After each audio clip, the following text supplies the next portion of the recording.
Oh, you could have been a good girl, but instead you chose a real world. Yeah, you've always been a savage. Oh, you've always been a bachelor. I don't care if you got issues in an interview. Reporters are interviewing Mr. Salmon, the sole survivor of the giant mammoth killing that shocked the world. Mr. Salmon says that the beast was no ordinary mammoth and that for its size there were no other species that could stand against the mammoth if it stays like that. After 2 years, 90% of the reserve will turn into a desert. Herbivores as well as carnivores may also go extinct, but closing those words he says that the army did not spend any bullets to kill that mammoth, but a man appeared and defeated the mammoth. He defeated that monster without any weapons. The reporters immediately refuted his statement and thought that he was making up a story. Hearing that, Salmon walks away without saying another word to those reporters. When he gets home, his only consolation is his son. The boy still believes his father's story is completely true. He tells his son all he has seen about what the man did to defeat the giant mammoth. Meanwhile, the man's son was catching a mantis for training. That morning, a boy, because of his friend's challenge, enters high school by himself to challenge the strongest in this school. The scared boy goes inside, and when he sees the 3 bullies, he grimaces, pulls out a knife from his pocket, and demands a fight, with the trio making them laugh mockingly. Now the boy grimaces, asking to meet the strongest in this school, so the trio turns serious. After leaving school, the boy is immediately asked by his bullies if he is finished. The boy says that the trio asked him to meet the strongest man at the Tama River this evening. If he breaks his promise, they are going to have a serious problem, so the boys go to the Tama River. In the evening, the strongest man appeared, and that was Becky. Becky gradually approaches the boy, also pulls out the knife, but under Becky's overwhelming pressure, the boy even thought that Becky was smaller than he imagined. But when Becky takes off his outerwear to reveal his hard muscles, he surprises the boy. And what's even more surprising is that Becky is so serious in this match that the boy realizes that in front of him is a battle monument, not an ordinary high school student. Becky suddenly vanishes, moves to the boy's side, and slaps the boy's buttocks, causing him to fall into the river. This was the boy's first shock, and it destroyed his dream of becoming a delinquent. But after slapping the boy's ass back, he shakes hands with him and says that from now on we will be friends. He tells the boy that he doesn't have to be afraid of the bullies because he already has a friend who is the strongest in the world at this time. Captain Stridham comes to Becky to talk about how his father killed that mammoth. What that means is that Becky's father is sending a challenge to his own son. Becky says this is just a normal father-son quarrel, but Captain Stridham says that the fight between the two is related to the war between the two countries. Then Captain Stridham angrily leaves. That night, the boy asks Becky who he will look for to train as he will fight the strongest man in the world. Becky says that he will create a random opponent himself for training. Then he begins to train in the technique of shadow boxing, which is the most basic technique of boxing practitioners. But Becky takes it to another level. He creates his own shadow boxing doll in front of Becky. There seems to be an opponent fighting him. The boy senses that the doll in front of Becky is Iron Man Michael, who was the reigning world heavyweight boxing champion. At this moment, Becky is fighting like a real fighter and he is knocked out and his nose is bleeding. Then Becky gently goes to kick Michael's neck to end the fight, making the other kids dumbfounded and asking why he gets scratched while practicing shadow boxing. Becky tells the boys to imagine sour apricots in his hands, causing their drool to flow out of excitement. That is the way to stimulate the brain to make something happen. Then the boy Zumi goes with Becky to his house. On the way back, Zumi sees drawings and inscriptions insulting Becky. Those were the people who couldn't defeat him, so they vented their anger with this trick. At the end of the street is Becky's house. After returning home, Becky begins to stretch to prepare for training in the evening and says that his worthy opponent for tonight is in this space assessment. After the two went down to the basement, Becky said that the opponent that could be stronger than the bear, the tiger, the lion, and even that mammoth is in front of him. Just as he finished speaking, Becky is knocked against the wall and Zumi realizes that Becky's opponent this time is the mantis in the glass box. Becky thinks that insects are the ones that specialize in solo combat in terms of strength. Compared to reality, the strength of a beetle is comparable to Zumi having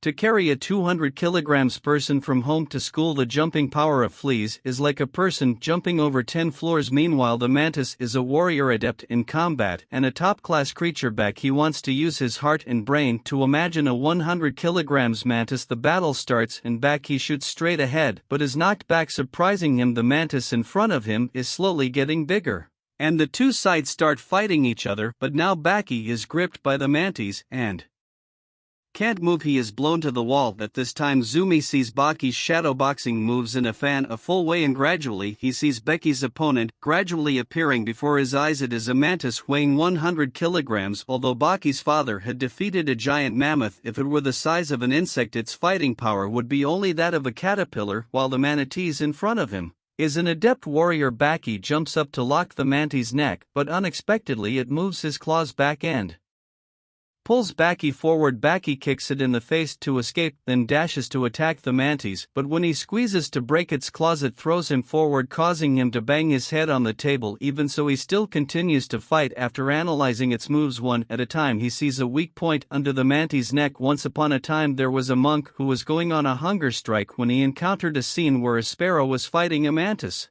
but surprisingly that small insect defeated a much bigger bird. Since then he has followed the movements of the mantis and created a new martial art called Torokan. Baki uses Torokan to fight the mantis. Baki transforms from two different species into two species that fight in a unique style. The two then continue their match, and in the end Baki is gaining the upper hand and his attacks are extremely accurate. He jumps up, hits the mantis head on and then breaks its neck. Baki is enjoying the fight, and then the overwhelming winner is Baki. The mantis he imagined was still there, still small, at a wild hotel under a waterfall. Captain Stridham goes there to find Yujiro Hama. Baki's father Gaduru is swimming in the water upstream at 20 km per hour and has been swimming there for hours. He emerges like a flying fish with a solid body. The two then go into a private room to talk about how Baki defeated the imaginary 100 kilograms mantis, which was Baki's challenge to Yujiro. Yuju heard that he laughs loudly and sternly, saying that such imaginary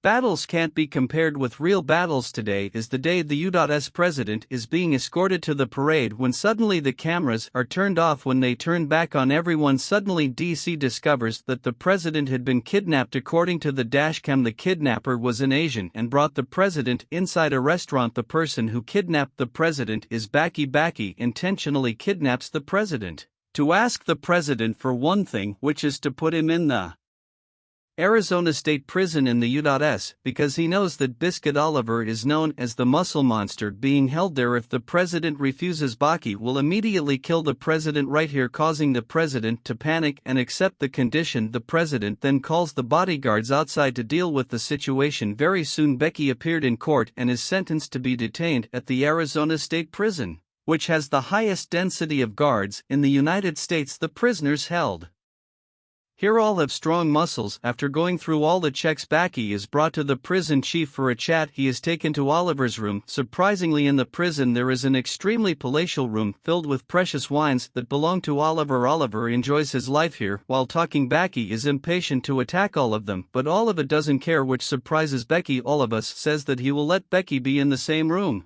as the second strongest prisoner. Baki is brought back to his cell when suddenly he is locked up with Iron Man. Michael, you thought he was the second strongest, but no, he wasn't even in the top 10. A man over 2 meters tall sleeping in a nearby bed surprises Baki. Baki thinks that he is Mr. Second, but the next morning Baki is even more surprised when Mr. Second is sleeping in the broom closet. His name is John and he comes out saying that a warrior can only lie down when he is dead. But Baki is also very confident and wants to beat him to become number 2 in this prison. At that moment the warden comes to yell at all the prisoners to go out and gather. He gave orders while walking around to show his majesty to his prisoners, but only John is free to move around. Not only that, but he also gently takes a cigarette from the warden, surprising Baki. Even those who spoke to him were beaten by the prison guards, but John is very free in prison. When it is time to eat, he alone has a special meal. Not only that, but he also leisurely walked over to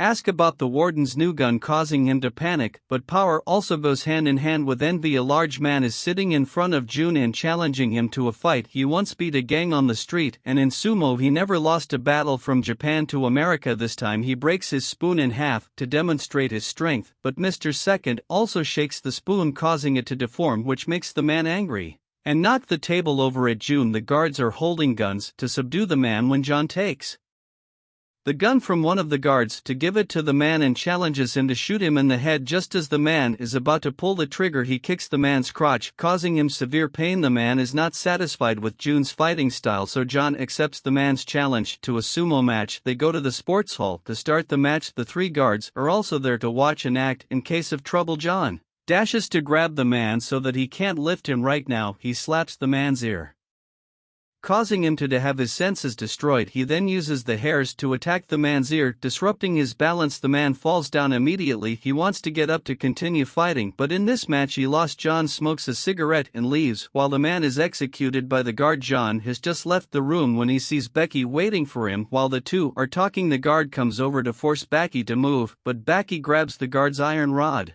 and deforms it the same way John did with the spoon. This means Baki is sending a challenge to Mr. Second. He is then locked up with his fingers and put in a private room. That night the old man secretly brings him some bread and soup. He tells Becky about June's story. It turns out that June was the president of an island in South America with a population of about 20,000. He was also a pirate and stole the luxury boats, but he realized that his island was too poor and lacked necessities, so he wanted to change the whole island. From a young age he was trained in martial arts, and then he taught martial arts to his juniors so that they could resist attacks from outside without weapons. That day when the President of the United States was discussing a plan to use bombs to destroy that island, a man appeared behind the President and ordered the guards to face the wall or else he would break the President's neck. He was Lesson, who was John's junior. Then he played a live video that showed John standing in front of the President's house. He also reviewed every corner of the house as well as the president's wife and children, making him sweat all over. Even the bodyguards had been knocked down. Ever since John wanted to remind the president that if he dared to touch his hometown, the president would pay by his family's life. John also goes to prison to fight all of them, just like Baki. The old man also admires a body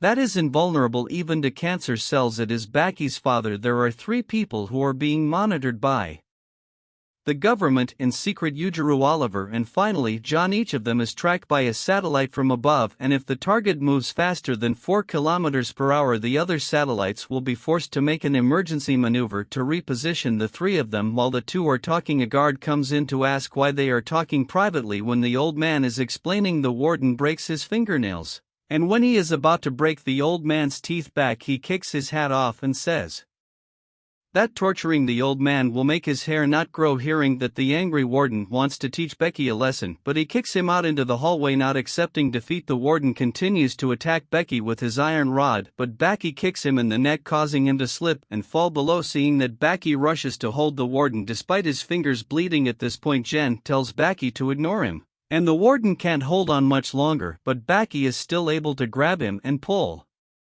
him up. After that incident, the warden had a different view of Baki. The next day is piling day for road construction, and with Baki's extremely good physique, he is far ahead of everyone. When it is time for the lunch break, he sits with Michael and chats with him. Michael says that after being released from prison, he will return to professional heavyweight and he wants to win the championship next time to prove his strength to everyone. Meanwhile, the warden chief is accepting bribes from someone and wants to get rid of Michael so that he can't fight professionally anymore. The warden is also scared because he thinks that strong prisoners will not help them do this. The chief says that he has prepared 3 special soldiers. They are known as a perfect trio. When they fight together, their coordination is like the teeth, lips, tongue of our body. The trio is taken to the prison and they ask Michael out to talk. When they see Michael, they think that he is only 3.2 times stronger than the average person who didn't train, and nothing is scary. The trio moves to 3 corners and begins to attack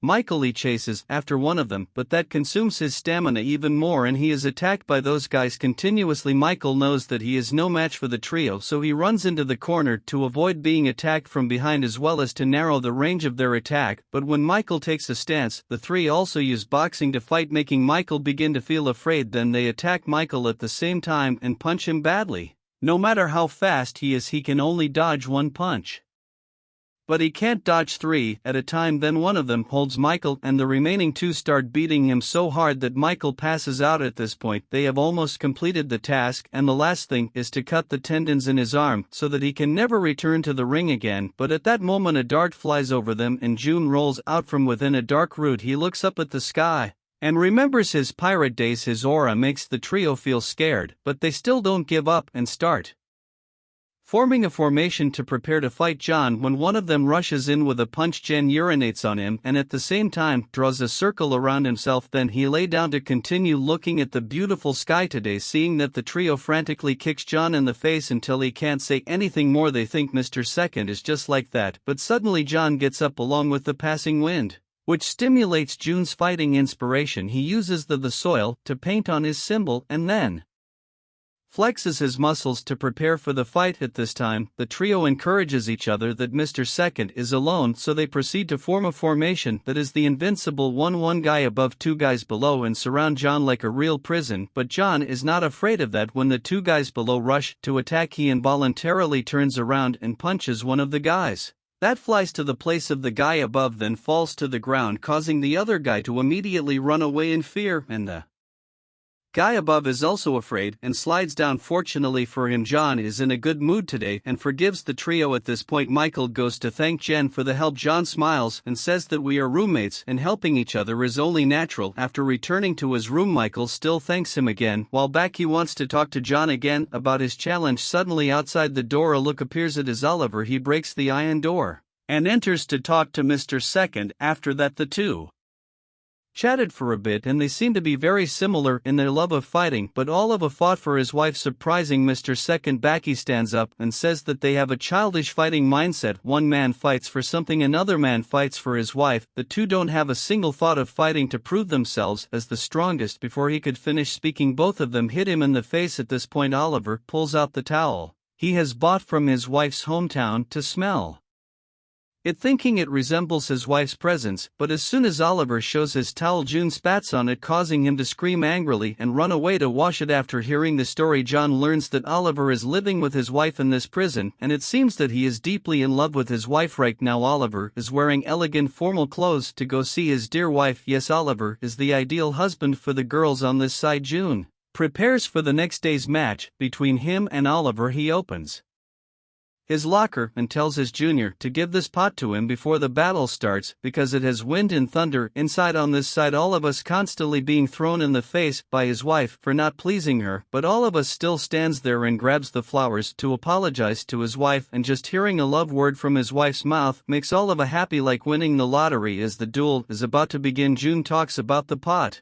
he is holding. There was a boy who stood all night before the storm raising a pot to catch his ambitions. It contained the courage of the people of the island. The boy then gave it to him, which he greatly appreciated. That morning all the prisoners gathered to watch the fight between Mr. Second and Oliver. John comes out to the cheers of the prisoners while Oliver carries a large bed, and on that bed is his wife Maria. With this body, the word fat is not enough to describe the excess fat in her body, but that is the wife whom Oliver loves the most. She thinks that everyone will laugh at her body, but Oliver with his prestige makes the prisoners not dare to talk about his wife. Oliver then performs an escape from his suit, and his suit just stands there. John opens that pot with ambitions and storms. He feels himself and his brain brave enough to start the match. Then the two decide to play a game. Both will grab the ends of a piece of cloth and then start fighting. If anyone lets go of the cloth first, that person loses. Jen also knows that Oliver has tremendous finger strength when he is able to fold coins, crush beer cans, or bend rail nails. The battle begins when Oliver has just grabbed the towel. John punches him hard in the chin and then in the face, causing him to lean back, but surprisingly all of us still holds the towel firmly, while Jen has to use both hands to hold the towel. That makes all of it extremely satisfied, and she asks sarcastically, "Have you changed the way you hold it?" Olivia laughs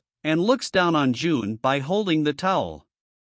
With his little finger, John plucks a strand of his beard and shoots it into all of his eye, narrowing all of us field of vision. Then he rushes to push Oliver up, but all of us still lands safely. But now all of his hand is holding the towel with 5 fingers. John continues to frantically attack all of them, causing his nose to bleed profusely. But now all of us says that he doesn't need to hold the towel. John looks down and sees that Oliver is just placing the towel on his palm. Jen also puts the towel on his palm and starts solo with Oliver, but when John is punching wildly, Oliver gently grabs John and pins him to the ground with incredible force. But this time the wind rises and the two cooperate so that the towel will not be blown away. At that moment, Becky is on the bed with Maria, causing Oliver to get mad and scream. Maria says, "Who are you making jokes for?" She found their match too boring. June takes this opportunity to kick all of his face hard and smash the eardrum with his hand. He is about to finish Oliver with a strand of hair, but Oliver grabs his arm and one hit sends Jen flying into the wall. Oliver then thanks Becky because his wife felt better thanks to him, thinking that the match is over, but it isn't. John starts to sing his country's national anthem and then he gets up and uses soil to draw symbols on his face. Right now John has awakened to his battle state. He gently walks in Oliver's direction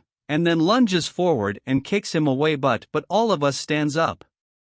Without flinching, John continues to punch a hook when Oliver grabs him right in the head and hits him hard on the ground. Right now the satellites are out of their orbits. That's for the satellites looking for Yujiro. He is riding in an escort vehicle with the president to go to his office. Upon arrival, the president introduces Lesson to Yujiro. The president asks Lesson if Yujiro attacks him, would Lesson be able to protect him? Yujiro feels that he is just an experiment that makes him angry and wants to hit the president. Lesson immediately kicks the president outside to protect his safety, but Yujiro is one step faster, jumps out to catch the president and compliments Lesson's calculation for being reasonable. He wants to meet Lesson's master. Meanwhile, June is being knocked to the ground, but he remembers the scene of his people suffering that prevents him from allowing himself to fall. He has continued to stand up with the slogan, "A beautiful day to die." June subconsciously approaches Oliver, and all of his muscles stiffen. This means their match is about to come to an end. John wants to use absolute human skills and not merely the strength of muscles to do that. He needs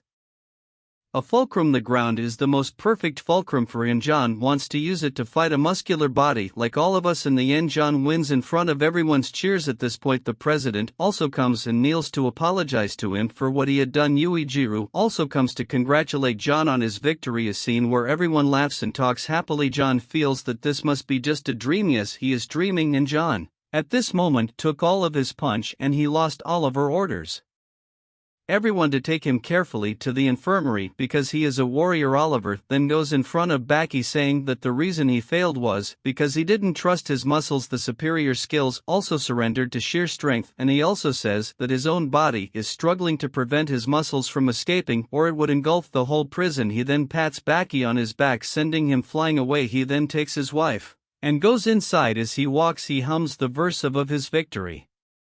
The next morning, John is nowhere to be found. He left a letter for Oliver and Maria. Inside is his country's money. John escapes through a tunnel under the broom closet and gives Oliver the band note, wanting Oliver to visit his country on this side of the island in South America. John returns to his hometown and tells everyone that he went to America to fight all of us, but failed. Even so, they are still very happy, talking to each other like friends, not like the president was talking to civilians at all. The next day, as usual, everyone gathers for roll call, but this time back, he knocks down the guards and then walks away leisurely. He wants to be Mr. Second to declare war on Oliver. Becky jumps down, dodges the bullets, and quickly escapes through the main door of the cell, but when he gets outside, he is surrounded by the warden chief and his sniper team. But Becky is still confident that he could go out, and the chief is still very confident that Becky couldn't do it. Then the chief tells his men to surround Becky. Suddenly his sunglasses broke, and that is because Becky broke them when he approached him, much to his surprise. Then he shows them the gunman's buttons. Here all were taken at their chests, which is the weakest place, which proves that in that time Becky has defeated all the gunmen here. He even confidently says that if the gunmen don't hit his control center now, he can still continue fighting until his heart stops, and at least 2 people will die at his hands. Hearing this, the gunman feels scared. Now they are the hostages, not Becky anymore. Becky then orders the chief to take him by the shoulder and go out of the gate. When everyone exits the main gate, the game is over. He lets them lock his hands to return to the prison. He did it because he wanted to prove himself to be the strongest in prison. At that moment, Oliver is riding a motorcycle for a walk and sees this scene. Oliver gets very angry and goes to confront Becky. The two have an argument that makes all of us extremely angry, but he still keeps his anger inside. Oliver then lets Becky leave and does nothing, so he is out of the mood to walk around the street and he throws the motorcycle away. The next day, Oliver, go closed captioning not available, wears a new suit to visit his wife, but today he is sad better than usual because he remembers how Maria looked the most beautiful in the city when she was young, but since getting sick and taking a lot of medicine, all of his body has become like this. Maria says that she is nearing her limit, making him cry a lot. The next day, Oliver continues to go to Becky's place to talk about the upcoming match, but Becky gets up and kicks Oliver in the face, startling him before he could finish speaking. Becky continued to kick him in the face. At this moment, Oliver accepts Becky's challenge. Becky rushes and gets hit by Oliver, sending him flying to the next room, so no need to wait 2 weeks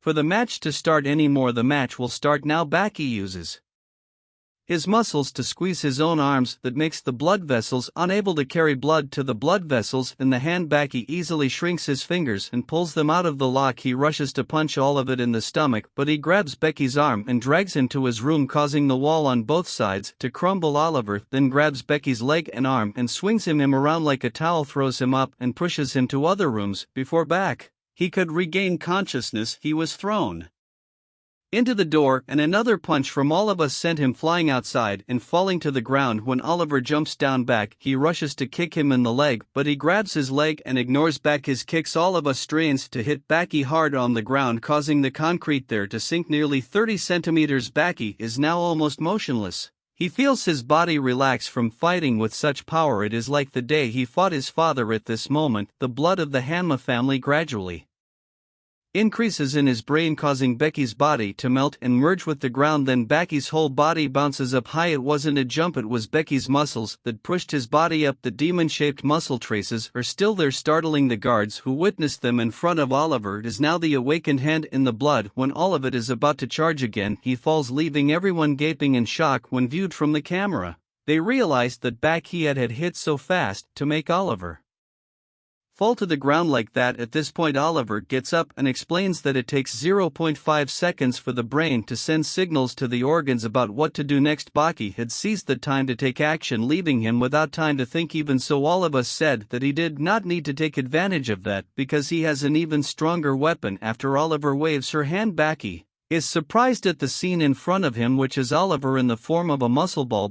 He lunges forward but is suddenly repelled. That's because Oliver has perfect muscle control that makes all of his muscles feel invulnerable.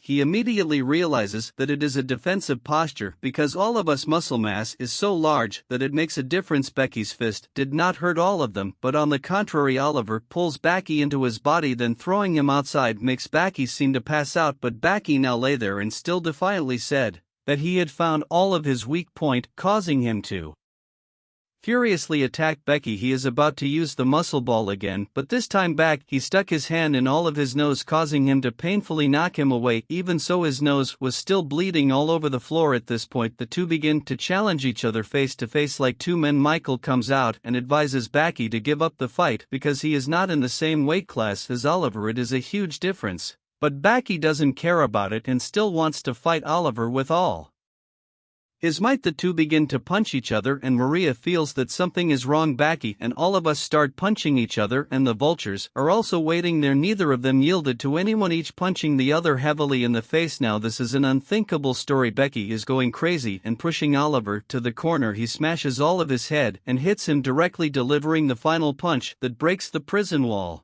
When he returns, Oliver has passed out. When Oliver regained consciousness, Maria went there too. She asks him if he is already lost, but she is not disappointed in her husband. She asks him to carry her home because she is tired. After that day, Olive announces to everyone that he is lost to Becky and is no longer the strongest here, but he doesn't like that and orders the chief to release Becky today, so Olivia is still the strongest here. Becky takes a bicycle and some food to go to the airport, with an escort plane behind. The story of Becky defeating Oliver reaches Yujiru's ears. Yujiru is now with Captain Stridham visiting the Museum of Prehistoric Beasts. He seems to be paying attention to something and shows an extremely satisfied smile. At the same time, a team digging a tunnel in another place also discovers something extremely scary. It is a prehistoric man hunting dinosaurs.